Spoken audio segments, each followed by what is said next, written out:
I want to talk a little about Varoufakis, Yanis Varoufakis, the former finance minister of Greece, who did so much damage to his country.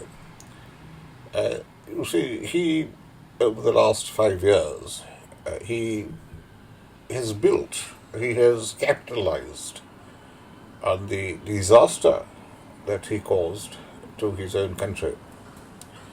He has capitalized on it to publish a lot of books and to essentially become a celebrity. He was not a celebrity before he became finance minister, and then he really screwed up in a extraordinary fashion just over a few months, and now he's making money out of the pain and the suffering he inflicted on Greek people. But I'm not Greek. I have great admiration for the Greeks, as we all do. But let's face it, they are very smart people. They will survive.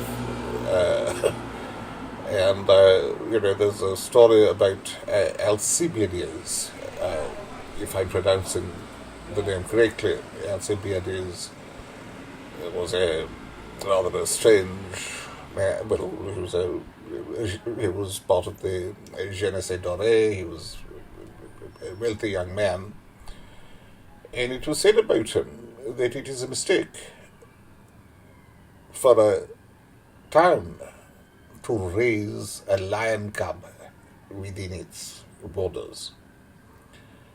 And Alcibiades, I think,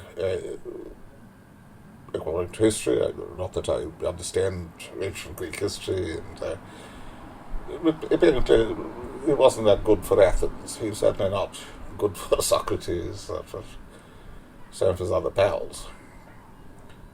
And we may compare Varoufakis with Alcibiades because he has done a lot for himself. He has advanced himself without question. He is now considered one of the most prominent economists in the world. And that's an extraordinary outcome for a man who is shit. A third rate. He gained a little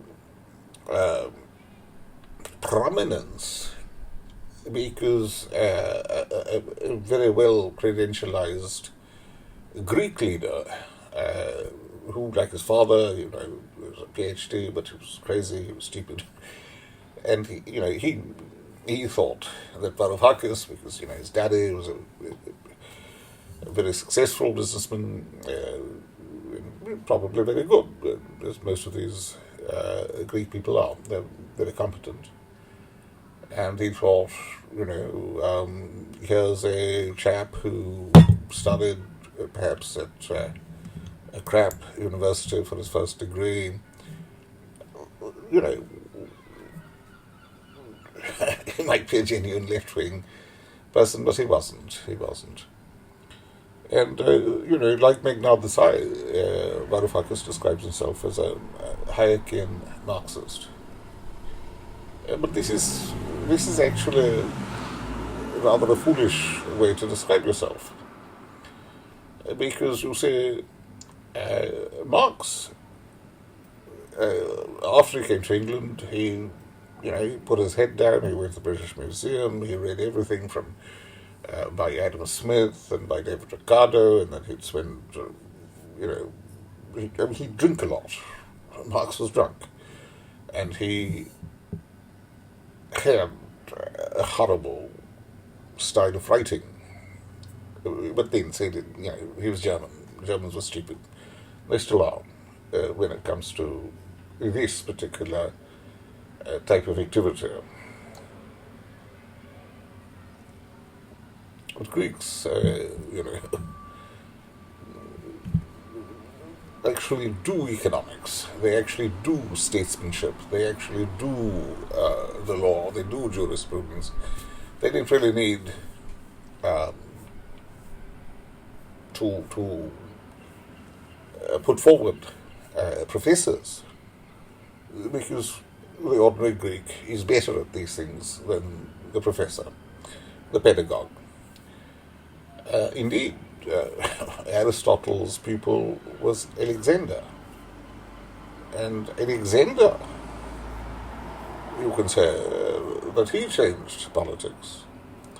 Or you could say that it had already happened under the Iranians, and Alexander certainly has great importance. But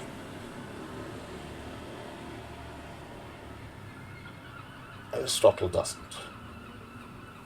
Aristotle was associated with empirical sciences, and so there was a period when he had salience. But you see, his politics was never completed. We don't know what his actual politics, or his ethics, or anything else. We don't know what Aristotle really meant. And the distinctions which derive from Aristotle, notions like hypokaimainon, these distinctions aren't particularly useful. And so in Aristotelian logic, we now know, we've known for over 100 years, for over 120 years, we've known that it's nonsense. And Varoufakis really represents an Aristotelian type of idea for the stupid. He was not smart. He didn't go to the best schools and colleges in England. He went to rubbish universities. And but he was a leftist of a sort, and he had charisma, and he ended up teaching game theory. And the people who taught game theory, they were either Indian and they were useless, and or they were Greek and they were useless, or they were mad, or they were stupid. These guys were shit.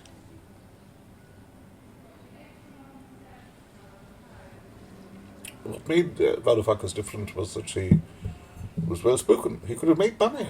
His daddy was rich. So there's always this lurking suspicion that maybe he wasn't a cretin, maybe he wasn't a careerist, maybe he'd shine, that he'd do something. It's a bit like Kaushik Basu, he's a far more eminent game theorist. He was well spoken. He could write well, and we all thought that at some point he's going to do something interesting, amazing, even. We were wrong. Why? Because game theory is shit. It turned. Von Neumann was good, and if somebody like Freeman Dyson, when he looks at Prisoner's Dilemma, he finds something new. But these guys were high IQ. And low IQ guys, they can be good professors, they can teach this rubbish for a credentialist purpose, but they're as stupid as shit. So this is the story about Varoufakis.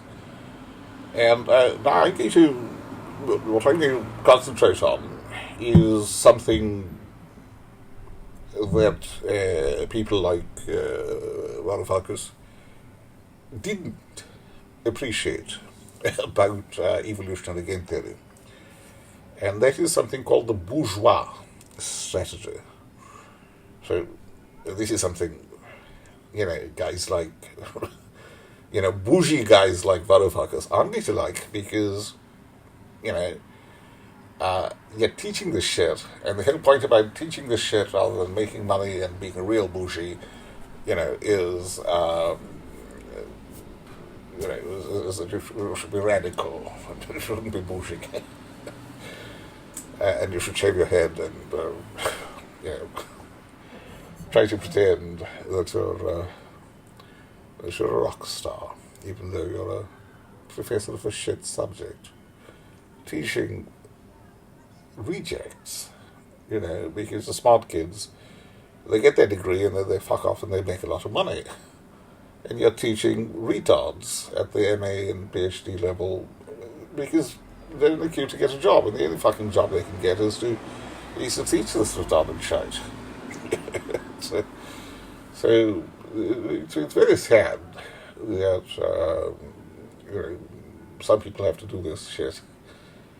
But it's good to know that in their universities that they can say, "Oh, we're being radical," and long march through the institutions, And then, of course, these cretins, Varoufakis and the other guy, there were three economics professors that I can remember from 2015.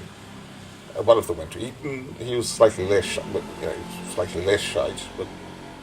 because he went to Eton, it's probably thick as shit. But and then there was a guy at SOAS, Latafita, I don't know. He was crazier than Varoufakis. So, you had these professors who had studied in England and whose brains had been buggered to bugger it because, there is no British school of economics since the time of Ronald Coase, who left, went away in the 1930s.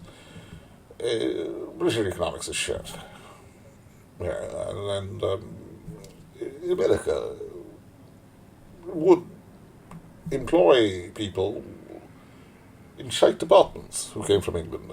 The fact of the matter is that it's only an American PhD now, which has the sort of quantitative skills and the fundamental mental plasticity and how should I put it? The stupidity, required to work for Amazon and whatever. Basically, do what you're told. And, Varoufakis' problem arises out of the fundamental nature of game theory, which is that, of course, in reality, there is a property owner. There is somebody but there is a coordination game such that there is a Schelling-Focal property owner. And the property owner should play a bourgeois strategy. In other words, act like a hawk to defend their own property. And this actually is eusocial.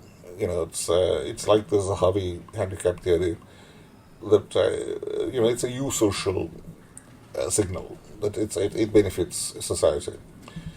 Now, of course, you can undermine the bourgeois strategy. You can basically create enough uncertainty and fear and such that the bourgeoisie say, well, fuck having property, because nutters would take that away, or they could attach such heavy penalties to owning property that the game would not be worth the candle.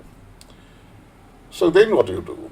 Well, then you don't have property which comes under any legal jurisdiction. You still have your own stuff, but it's just not justiciable property. It is not under any jurisdiction. And of course, all this happened in the long ago, because once governments started to go to war, and you had exchange control, and you had this, and you had that. This is an old story.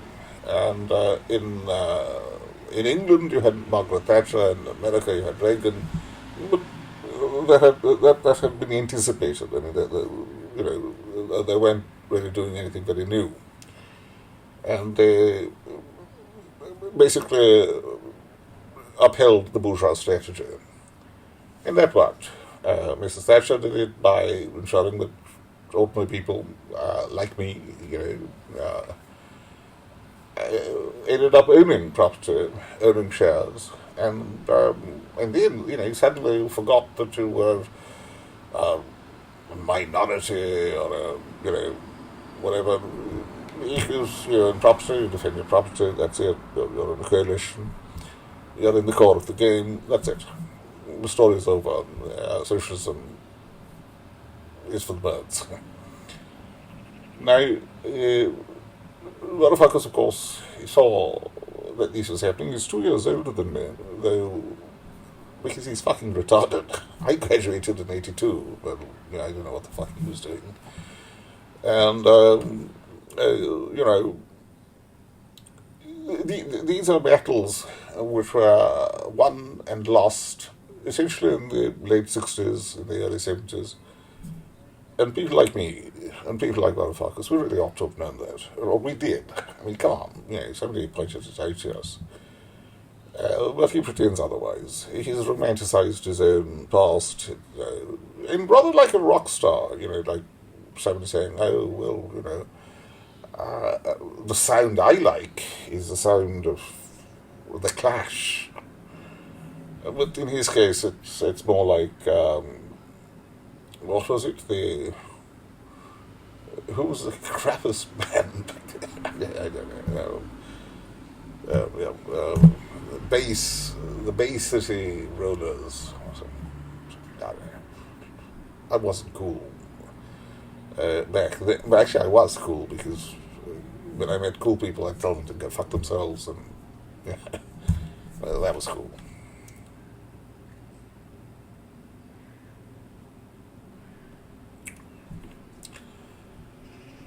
Varoufakis doesn't get that, price signals in Hayek, the Hayekian price signals, they're incentive compatible, because that's a signal rolled up into an incentive, provided, property relations are in accordance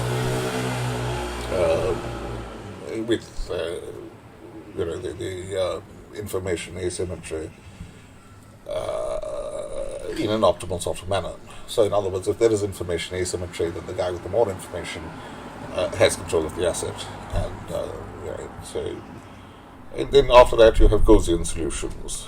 But even otherwise, you have Gaussian processes. So, bourgeois strategy rules, price signals rule, if they are incentives.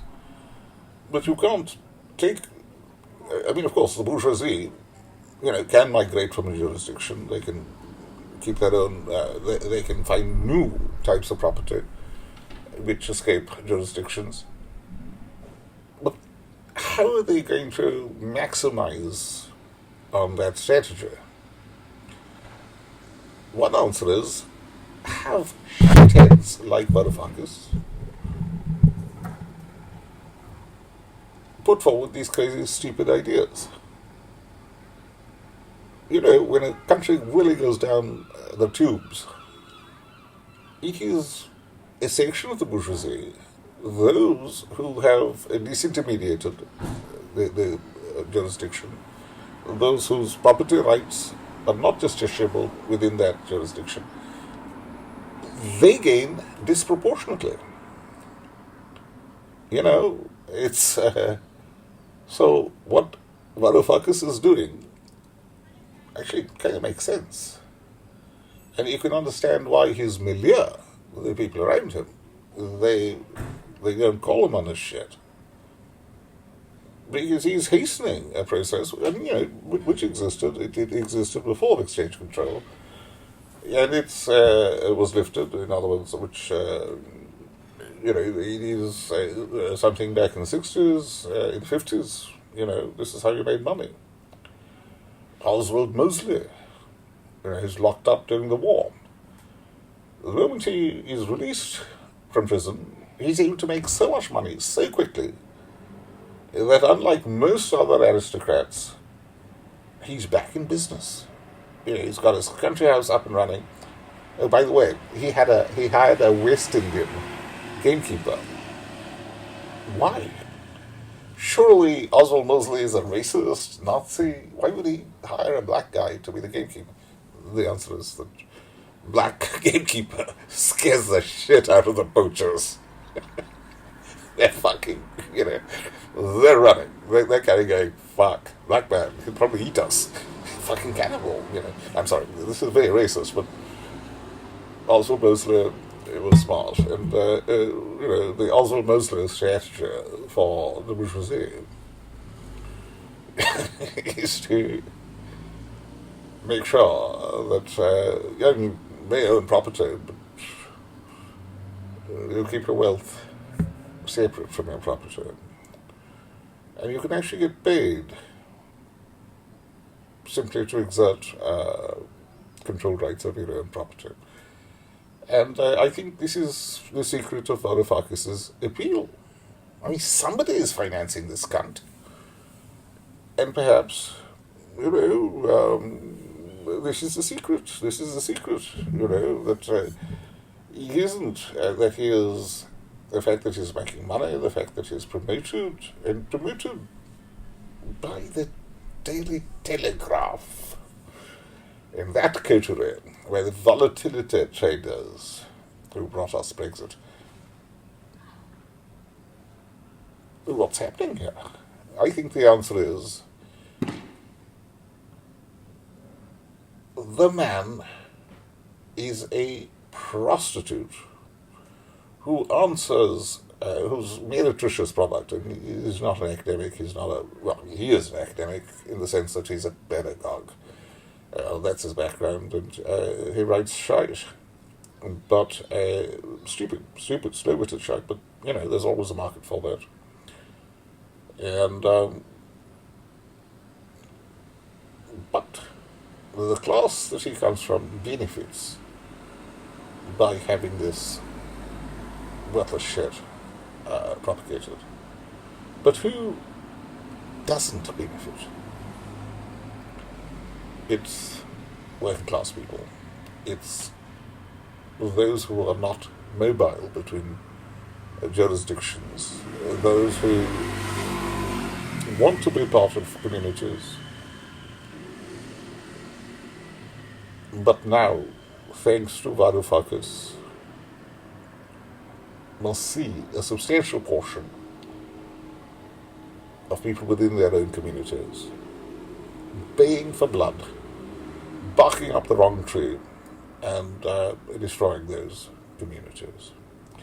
So this is the epitaph on, that I pronounce on Varoufakis in his pan-European movement for fucking over Europe the way Varoufakis already fucked over Greece. My epitaph on them is this: rest in fucking pieces, you worthless cunts. And, of course, when I say that in a very respectful and not a misogynistic way. What I say comes from a place of opposing patriarchy. And Black Lives Matter. And so does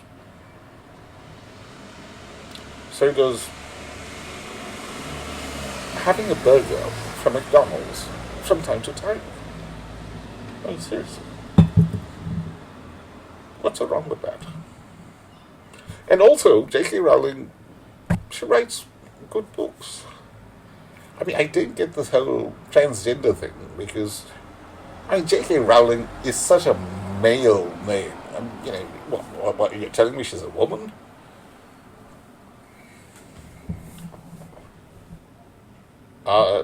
And then I should add something about the Nazis, but I leave that for the next time.